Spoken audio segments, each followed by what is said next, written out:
मुस्ताङमा हिउँ परेको छ है। मजाले मुस्ताङ अहिले ढकमक्क हिउँले ढाकिएको छ।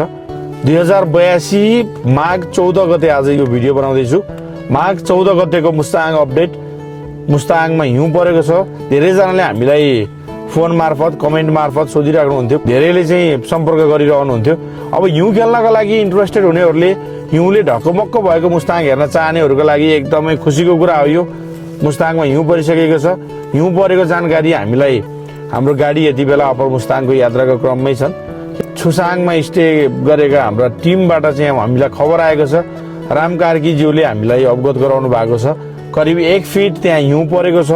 त्यसकारण उहाँहरू अप्पर मुस्ताङ जानका लागि आजलाई चाहिँ असमर्थ हुनुभयो। सो भोलि या पर्सिबाट बाटो फेरि पूर्ण रूपमा सञ्चालनमा आउनेछ।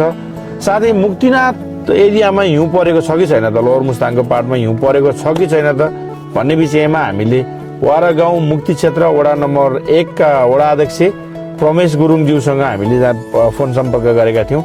उहाँका अनुसार मुक्तिनाथ एरियामा पनि ढकमक्क हिउँले ढाकिएको छ। सो गाइज, मुस्ताङमा गएर हिउँ खेल्न चाहनेहरूका लागि मजाले हिमालको रेन्जहरू, पहाडको रेन्जहरू, ढकमक्क भएको मुस्ताङ आफ्नो दृश्यमा कैद गर्नका लागि यो एकदमै सुवर्ण अवसर हो।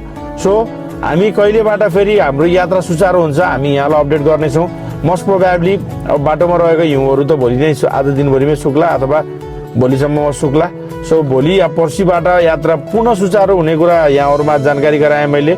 एनिवे फर्दर एकदम कन्क्लुडिङ डिसिजनका लागि हामीले यदि यो दिनबाट चाहिँ हाम्रो यात्रा सुरु भयो है भनेर एकदम निष्कर्ष सहितको भिडियोको लागि हामी अर्को भिडियो यहाँहरूमा प्रस्तुत गर्नेछौँ।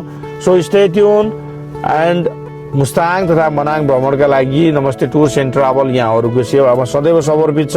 So keep loving and supporting नमस्ते टुर्स एन्ड ट्राभल। हामी अर्को भिडियो लिएर फेरि यहाँहरूमा आज उपस्थित हुने बाचा गर्दै यो भिडियो अहिले यति नै। नमस्ते।